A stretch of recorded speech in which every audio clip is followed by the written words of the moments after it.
افغانستان خارجیوں اور پاکستان میں سے ایک کا انتخاب کر لے، وزیر اعظم شہباز شریف کا دو ٹوک پیغام۔ کہا افغانستان نیک نیتی سے تعلقات چاہتا ہے تو ہم تیار ہیں۔ پاکستان میں دہشت گردی کرنے والوں کے سرغنہ اور سہولت کار افغانستان میں ہیں، ان کی پشت پناہی بھارت کر رہا ہے۔ بہادر جوانوں کے اہل خانہ خوارج کے خلاف کارروائی چاہتے ہیں۔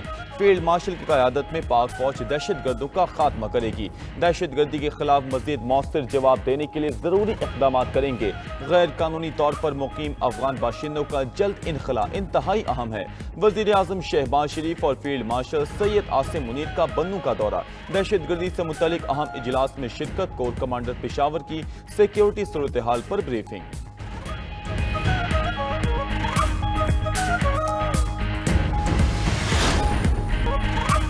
سیلاب متاثرین کے لیے بڑا ریلیف، وفاقی حکومت نے سیلاب زدہ علاقوں میں اگست کے بجلی بل معاف کر دیے۔ وزیر اعظم کی ہدایت پر وزیر پاور ڈویژن نے اعلان کر دیا۔ اویس لغاری نے کہا کہ وزیر اعظم شہباز شریف کی بروقت اور عوام تو اس فیصلے پر شکر گزار ہوں۔ سیلاب زدہ علاقوں میں اگست کے وصول کردہ بجلی بل واپس ہوں گے۔ پاور ڈویژن فیصلے پر فوری عمل درآمد یقینی بنائے گا۔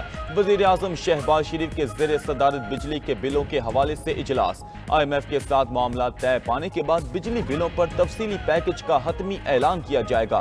وزیر اعظم نے کہا کہ سیلاب نے پورے پاکستان میں لاکھوں لوگوں کو متاثر کیا ہے۔ مشکل وقت میں عوام کے دکھوں پر مرہم رکھنے کی ہر ممکن کوشش کر رہے ہیں۔ جب تک سیلاب متاثرین اپنے گھروں میں واپس نہیں چلے جاتے، ہم چین سے نہیں بیٹھیں گے۔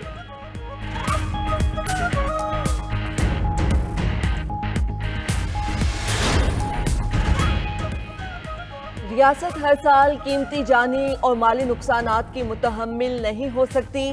فیلڈ مارشل سید عاصم منیر کا سیلاب زدہ علاقوں کا دورہ، قصور، ملتان، جلال پور، پیروالا میں سیلابی صورتحال کا جائزہ، ریسکیو اور ریلیف آپریشنز پر تفصیلی بریفنگ دی گئی۔ فیلڈ مارشل کا سول انتظامیہ سے ملاقات میں اچھی گورننس اور عوامی ترقی پر زور، سیلاب سے بچاؤ کے لیے اقدامات تیز کرنے کی ہدایت، ہر سال قیمتی جانوں اور املاک کے نقصان کو ناقابل برداشت قرار دیا، متاثرہ افراد کی بحالی اور دوبارہ آباد کاری کے لیے مکمل تعاون کی یقین دہانی، ریلیف آپریشنز میں دن رات خدمات پر ریسکیو اور پولیس اہلکاروں کی تعریف۔ آئی ایس پی آر کے مطابق فیلڈ مارشل نے متاثرین کے لیے سول اور ملٹری اداروں کے تعاون کی اہمیت کو اجاگر کیا۔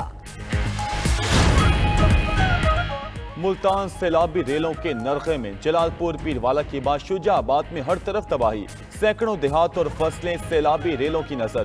6 لاکھ کیوسک کا سیلابی ریلا موسا دھوندوں کا سپر بند بھی بحال کیا۔ پانی قریبی آبادیوں میں داخل ہونے سے کئی موسا جات کے زمینی رابطے منقطع۔ سیلابی پانی موٹر وے M5 سکھر انٹرچینج تک پہنچ گیا۔ ملتان سے جلال پور آنے والی ٹریفک کو بذریعہ موٹر وے جھانگڑا انٹرچینج سے موڑا جانے لگا۔ لودھرا روڈ سے منسلک M5 موٹر وے انٹرچینج بھی بند۔ قریبی آبادیوں سے انخلاء جاری، فلڈ ریلیف کیمپس میں جگہ کم پڑ گئی، متاثرین سڑک کنارے زندگی گزارنے پر مجبور۔ راجن پور میں دریا سندھ میں پانی کی سطح بلند، کچے کے علاقے ڈوب گئے۔ 17 یونین کونسل میں بھی پانی داخل، 12,000 ایکڑ پر فصلیں ڈوب گئیں، ہزاروں لوگوں کی محفوظ مقامات پر منتقلی۔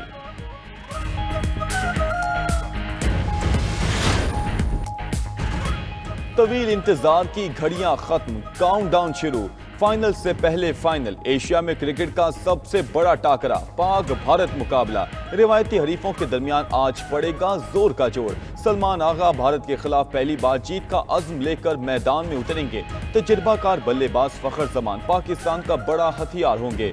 صاحبزادہ فرحان، سائم ایوب، حسن نواز اور سلمان آغا بھی بھارتی بولرز کو پریشان کرنے کے لیے تیار۔ شاہین آفریدی، ابرار احمد اور سفیان مقیم گھومتی گیندوں سے بھارتی بلے بازوں کو گھمائیں گے۔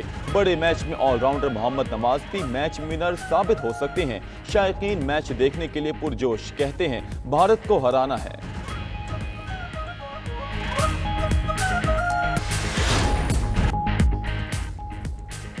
کون جیتے گا، کس کا پلڑا بھاری؟ ایک اور مارکا دیکھیے 92 نیوز کی اسپیشل ٹرانسمیشن آج شام 5 سے 7 بجے تک۔ کس کھلاڑی میں کتنا ہے دم؟ کرکٹ کے ماہرین اور تجزیہ کاروں کے جاندار تجزیے۔ 92 نیوز کی خصوصی ٹرانسمیشن ایونٹ کے فائنل تک جاری رہے گی۔ وزیر خارجہ اسحاق ڈار سے امریکی وزیر خارجہ مارکو روبیو کا ٹیلی فونک رابطہ۔ دونوں رہنماؤں کا پاک امریکہ تعلقات میں مثبت پیش رفت پر اطمینان کا اظہار، دو طرفہ تعلقات، علاقائی اور بین الاقوامی امور پر پیش رفت پر تبادلہ خیال، رہنماؤں کا تعاون کے مختلف شعبوں میں دو طرفہ تعلقات کو مزید مضبوط بنانے کے اپنے عزم کا اعادہ۔ وزیر خارجہ اسحاق ڈار سے مصری ہم منصب کا بھی ٹیلی فونک رابطہ، ترجمان دفتر خارجہ کے مطابق دونوں رہنماؤں کی اسرائیل کی بلا اشتعال غیر قانونی حملوں کی شدید مذمت۔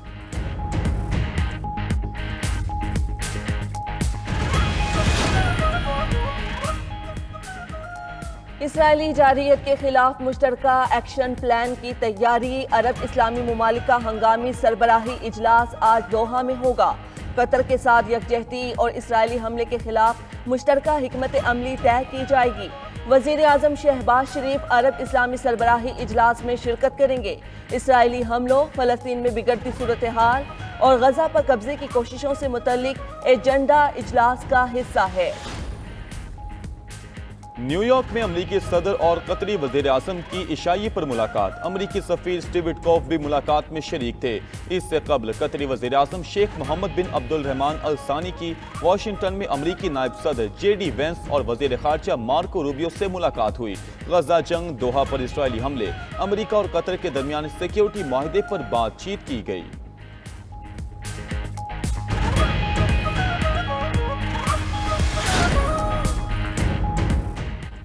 نیٹو ممالک ساتھ دیں تو روس پر پابندیاں لگا سکتا ہوں، امریکی صدر ڈونلڈ ٹرمپ کا بیان، کہا نیٹو ممالک کو بھی روس پر پابندیاں لگانا ہوں گی۔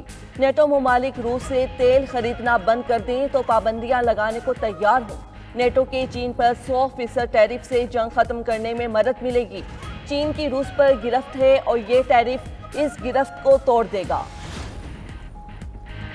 گجرات میں سیلاب سے تباہی، پرویز الہی نے نون لیگ کو ذمہ دار قرار دے دیا۔ سیلاب متاثرین سے خطاب کرتے ہوئے کہا، گجرات شہر میں نکاسی آپ کے لیے اربوں روپے کے فنڈز ہم سے لے کر آئے۔ اگر موجودہ حکومت نے فنڈز یہاں نہ لگائے تو اس میں ہمارا کیا قصور ہے؟ نون لیگ ہمارے سیوریج منصوبوں کے فنڈز نہ روکتی تو آج گجرات نہ ڈوبتا۔ اصل مجرم یہ لوگ ہیں جو یہاں آ کر بڑی بڑی باتیں کر رہے ہیں۔ یہ جب بھی آتے ہیں ملک سے برکت اٹھ جاتی ہے۔ اگر ہم نے حفاظتی بند نہ بنوائے ہوتے تو گجرات شہر کا اس سے بھی برا حشر ہوتا۔ پاک فوج اور پاک بحریہ کی سیلاب متاثرہ علاقوں میں امدادی کارروائیاں، مختلف مقامات پر حفاظتی بند بنانے کا سلسلہ جاری۔ سکھر اور گڈو بیراج پر ممکنہ سیلابی صورتحال سے نمٹنے کے لیے تیاریاں مکمل۔ میڈیکل کیمپوں میں متاثرہ افراد کا مفت علاج۔ پاک بحریہ پنجاب اور سندھ میں امدادی سرگرمیوں میں مصروف۔ جلال پور، پیرواڑہ اور ملتان میں ایمرجنسی رسپانس ٹیم تعینات۔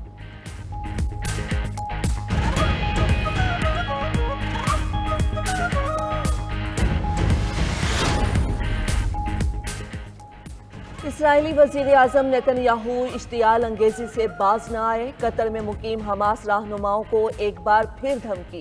ایکس پر ٹویٹ میں لکھا، حماس رہنماؤں کو قتل کرنے سے یرغمالیوں کی رہائی اور جنگ کے خاتمے کی راہ میں بڑی رکاوٹ دور ہو جائے گی۔ قطر میں مقیم حماس کے سربراہوں کو غزہ کے لوگوں کی کوئی پرواہ نہیں۔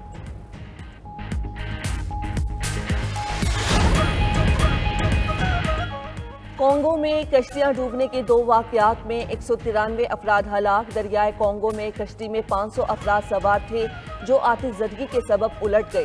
حکام کے مطابق پہلے حادثے میں 209 افراد کو بچا لیا گیا، 146 افراد لاپتہ ہیں۔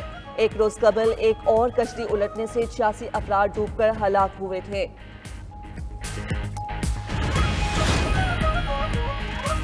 اسپین کے دارالحکومت میڈرڈ میں دھماکہ، 25 افراد زخمی۔ ایمرجنسی سروسز کے مطابق دھماکہ کیفے کے اندر ہوا۔ 3 زخمیوں کی حالت تشویشناک ہے۔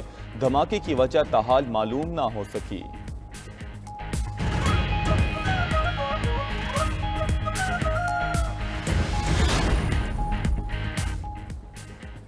امریکہ اور افغانستان کا قیدیوں کے تبادلے پر رضامندی کا اظہار۔ افغانستان کے وزیر خارجہ امیر خان متقی سے ٹرمپ انتظامیہ کے خصوصی ایلچی ایڈم بوہلر کی ملاقات۔ فریقین کا 2 طرفہ تعلقات اور دیگر امور پر بات چیت جاری رکھنے پر زور۔ میڈیا رپورٹ کے مطابق جنوری 2025 میں بھی دونوں فریقین نے قیدیوں کا تبادلہ کیا تھا، جس میں 2 امریکی شہریوں کے بدلے افغان شہری کو رہا کیا گیا تھا۔ فرانس میں سیاسی اور معاشی بحران، فچ نے فرانس کی کریڈٹ ریٹنگ کم کر کے A+ کر دی، جو ملکی تاریخ میں سب سے کم سطح ہے۔ یہ فچ کے مطابق فرانسیسی معیشت کے مستقبل میں کوئی بہتری نظر نہیں آ رہی، قرض کو قابو میں لانے کا کوئی واضح منصوبہ موجود نہیں۔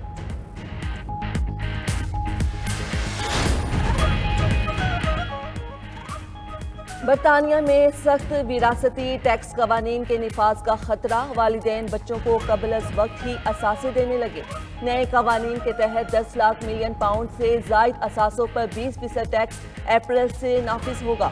برطانیہ میں مہاجرین کے خلاف احتجاجی مظاہروں میں اضافہ، لندن کے مرکزی علاقے میں امیگریشن مخالف ریلی، سینکڑوں افراد کی شرکت۔